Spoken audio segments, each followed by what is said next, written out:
Head cheese is it's pig head meat embedded in a jellied stock, and you serve it with salsa verde, pickles, mustard, maybe a little salad on the side if you want. I went to a pig butchering demo taught by Tom Mylan. I mean, it was pretty crazy. He brought in this huge, pig and a hacksaw and a boning knife and just all this equipment. And he cut the pig up over the course of about a couple hours. And when it was over, I took this pig's head and shoved it in a garbage bag and took it home on the subway. Winnie brined it overnight in a pretty heavy salt brine. And this is what it looked like after that and the next day.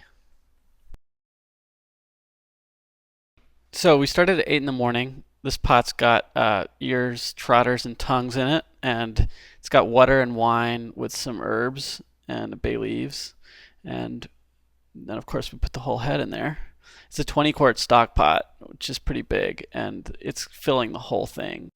Once it's cooked for that long, there's not much left. The meat falls off the bones. The brain liquefies, just sort of boils out, and all you're really left with is some meat and a lot of cartilage and a lot of bones.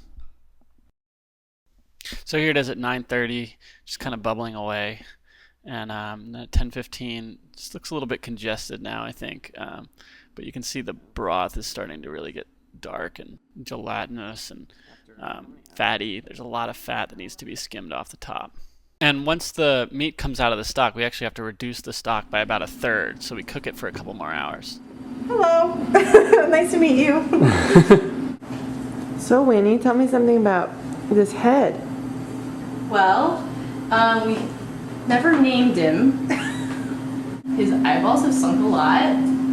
Are they still in there? He had really bad breath. It was actually really, I have to say the most sort of off-putting thing I had to do this morning was shave his face. Ah, did you bring out a razor? Yeah. One of your own? Yeah, I sacrificed one of my, Oh, so you're not going to use it again? No. I think it gets really dull after you use it on a pig because the bristles are super, super coarse. Before. I know, do you want that now? Oh, I did. Oh, let's look at that. That's fun. Oh, that is so gross. Oh my. This tongue is this is the best part. Oh my god. Winnie's gonna pull out the tongue. Oh my god. Marissa, please don't throw up on the camera. Oh, wait, let's look at it. Winnie, your arm's in the way. I'm sorry. Let's check out this tongue. Steam rising out of the head. I mean, you wonder why people don't make head cheese very often. I think it's because you have to peel the skin off the tongue. You have to sort of stare at this big head that's been cooked, and it's all gross and fatty, and you really have to pick around for the parts that you want, the real meaty good parts. But they are there, and if you look at the back of the head, there's just a ton of meat back there, and it's really delicious. And when you're doing it, it's pretty obvious which parts are edible and which parts aren't.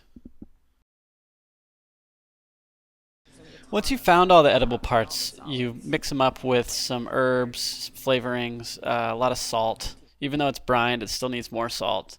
And this is in a tureen dish that's been lined with plastic wrap so that it's easy to unmold the head cheese when it's done. So the last step is to fill the tureen with a reduced stock, which sort of becomes the jello overnight as the whole thing cools. Yeah, exactly. You can see all the fat has risen to the top. And we're going to unmold it now. I'm going to try to do this without breaking anything. Scary. Good. Feels like that's So it should come out in one piece. Yep. I think it will. Very. Oh, there we go. Oh, this is much better than last time, too. So here we go. It's looking a little.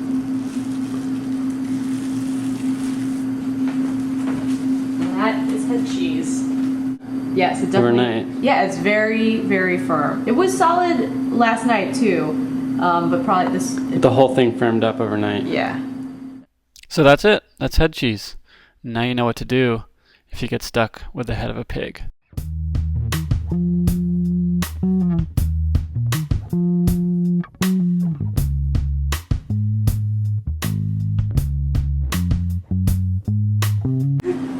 Here we go. Nice. I bet that's really attractive. It is.